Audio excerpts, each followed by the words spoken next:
GST പോർട്ടലിൽ പുതിയ മാറ്റം കാരണം GST ഫയൽ ചെയ്യുന്നവർക്ക് HSN കോഡ് കോളത്തിൽ എറർ എന്ന പ്രശ്നവും സേവ് ആകുന്നില്ല എന്ന പ്രശ്നവും കാണിക്കുന്നുണ്ടെന്ന് പലരും പറയുന്നു. കാരണമെന്ത്? അതായത് ജൂൺ 2025. അതിലൊന്നാമത്തെ കാര്യം, ഇപ്പോൾ GST പോർട്ടലിൽ B2Bക്ക് പ്രത്യേകം HSN കോഡും B2Cക്ക് പ്രത്യേക HSN കോഡും ആഡ് ചെയ്യാനുള്ള ഓപ്ഷൻ വന്നിട്ടുണ്ട്. അതായത് B2B വിൽപ്പനയിലെ ടേബിൾ കോളത്തിൽ നൽകിയിട്ടുള്ള എല്ലാ B2B സെയിൽസിന്റെയും ടാക്സബിൾ തുകയും ടാക്സും കൂട്ടിയ ശേഷം HSN വൈസ് സമറി കോളത്തിലെ B2B കോളത്തിൽ നൽകണം. അതുപോലെ B2C വിൽപ്പന ടേബിളിൽ നൽകിയിട്ടുള്ള ടോട്ടൽ ടാക്സബിൾ തുകയും ടാക്സും HSN വൈസ് സമറി കോളത്തിലെ B2C കോളത്തിൽ നൽകണം. എങ്കിൽ മാത്രമേ HSN wise summary table save ആക്കാൻ കഴിയൂ. ഇത് ശ്രദ്ധിക്കാതെ പഴയ പോലെ തന്നെ HSN സമറി കോളത്തിൽ ഫിൽ ചെയ്യുന്നവർ മുകളിൽ ഈ രണ്ട് ഓപ്ഷനും ശ്രദ്ധിക്കാതെ വിവരങ്ങൾ പഴയ പോലെ എൻ്റർ ചെയ്യും. അപ്പോൾ ഡിഫോൾട്ടായി ഈ കോളം B2B ആയിട്ടാണ് ഇപ്പോൾ സൈറ്റിലുള്ളത്. അതുകൊണ്ട് എറർ വരാം. ഇനി രണ്ടാമതായി എറർ വരാനുള്ള സാധ്യത, HSN കോഡ് നൽകുമ്പോൾ GST പോർട്ടൽ തന്നെ എന്ത് ഉൽപ്പന്നമാണ് എന്ന് കാണിച്ചു തരും. അത് സെലക്ട് ചെയ്യണം. എന്നാൽ നിങ്ങൾ നൽകുന്ന HSN കോഡ് തെറ്റാണെങ്കിൽ ഒന്നാമത്തെ HSN എന്ന കോളത്തിൽ നൽകുമ്പോൾ ഒരു പേരും വരില്ല. ഈ തെറ്റായ HSN കോഡ് നൽകിയാൽ എറർ വരും. GST പോർട്ടലിൽ HSN സെർച്ച് ഓപ്ഷൻ ഉപയോഗിച്ച് നിങ്ങളുടെ ഉൽപ്പന്നത്തിന്റെയോ സേവനത്തിന്റെയോ ശരിയായ HSN കോഡ് കണ്ടുപിടിച്ച് ഉറപ്പുവരുത്തുക. ചിലപ്പോൾ 8 അക്ക HSN കോഡിന്റെ അവസാന 2 അക്കങ്ങൾ ഒഴിവാക്കി 6 അക്ക കോഡ് നൽകുന്നത് തെറ്റായേക്കാം. ഇനി മൂന്നാമതായി ശ്രദ്ധിക്കേണ്ട കാര്യം, HSN കോഡിന് തൊട്ടടുത്ത ഡിസ്ക്രിപ്ഷൻ എന്ന കോളത്തിൽ നിങ്ങൾ എന്തെങ്കിലും എഴുതിയാൽ HSN കോഡുമായി ഒത്തുപോകുന്നില്ലെങ്കിലും സൈറ്റ് എറർ കാണിക്കാം. അതിനാൽ ഈ കോളം ഒഴിവാക്കി നോക്കുക. ഇനി നാലാമതായി എറർ വരുന്നത് നിങ്ങളുടെ അക്കൗണ്ടിംഗ് സോഫ്റ്റ്വെയറിൽ നിന്നും JSON ആയി അപ്ലോഡ് ചെയ്യുമ്പോൾ സംഭവിക്കാം. കാരണം നിങ്ങളുടെ സോഫ്റ്റ്വെയർ HSN പുതിയ മാറ്റത്തിൽ അപ്ഡേറ്റ് ചെയ്തിട്ടില്ലായിരിക്കാം. ടാലി സോഫ്റ്റ്വെയർ അപ്ഡേറ്റ് ആക്കിയിട്ടുണ്ട്. എന്നാൽ നിങ്ങളുടെ ടാലി വേർഷൻ പഴയതായാലും JSON ആയി അപ്ലോഡ് ചെയ്യുമ്പോൾ എറർ സംഭവിക്കാം. ഓഫ്ലൈൻ ടൂൾ ഉപയോഗിക്കുന്നവർ പുതിയ വേർഷനാണോ എന്ന് പരിശോധിക്കുക. ഇനി അഞ്ചാമതായി വരാവുന്ന എറർ, B2B വിൽപ്പനയിലെ ടേബിൾ കോളത്തിൽ നൽകിയിട്ടുള്ള എല്ലാ B2B സെയിൽസിന്റെയും ടാക്സബിൾ തുകയും ടാക്സും തന്നെയായിരിക്കണം HSN ടേബിളിലുള്ള B2B കോളത്തിൽ നൽകേണ്ടത്.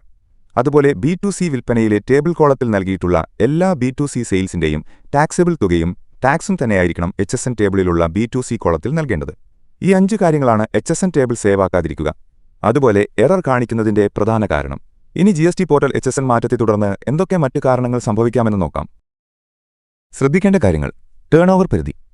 നിങ്ങളുടെ വാർഷിക ടേൺ ഓവർ 5 കോടി രൂപയ്ക്ക് മുകളിലാണെങ്കിൽ 6 അക്ക HSN കോഡ് B2B B2C സപ്ലൈകൾക്ക് നിർബന്ധമാണ്.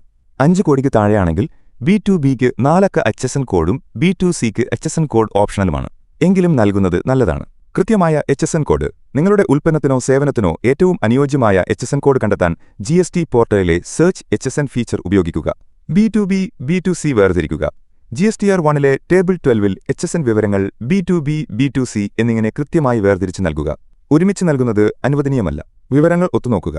HSN സംഗ്രഹം മറ്റ് സെയിൽസ് ഡാറ്റയുമായി, പ്രത്യേകിച്ച് ടാക്സബിൾ മൂല്യം, നികുതി തുക പൊരുത്തപ്പെടുന്നുണ്ടെന്ന് ഉറപ്പാക്കുക. നൽകിയിട്ടുള്ള വിവരങ്ങൾ ക്രോസ് ചെക്ക് ചെയ്യുക. HSN കോഡ്, വിവരണം UQC, അളവ്, ടാക്സബിൾ മൂല്യം, നികുതി തുക എന്നിവ കൃത്യമായി നൽകിയിട്ടുണ്ടോയെന്ന് ഓരോ തവണയും പരിശോധിക്കുക. ഇൻവോയ്സുകളിൽ HSN കോഡ്. നിങ്ങളുടെ ഇൻവോയ്സുകളിൽ HSN കോഡ് കൃത്യമായി രേഖപ്പെടുത്തുക. പുതിയ അപ്ഡേറ്റുകൾ ശ്രദ്ധിക്കുക.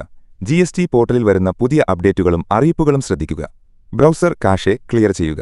ചിലപ്പോൾ ബ്രൗസറിലെ കാഷെയും കുക്കീസും പ്രശ്നങ്ങളുണ്ടാക്കാം. ഇവ ക്ലിയർ ചെയ്ത് വീണ്ടും ശ്രമിക്കുക. Internet connection. നിങ്ങളുടെ ഇന്റർനെറ്റ് കണക്ഷൻ സ്ഥിരതയുള്ളതാണെന്ന് ഉറപ്പുവരുത്തുക. സഹായം തേടുക. ഈ നിർദ്ദേശങ്ങൾ പാലിച്ചിട്ടും പ്രശ്നം പരിഹരിച്ചില്ലെങ്കിൽ ഒരു GST പ്രാക്ടീഷണറുടെ സഹായം തേടുകയോ അല്ലെങ്കിൽ GST ഹെൽപ്പ് ഡെസ്കുമായി ബന്ധപ്പെടുകയോ ചെയ്യാം.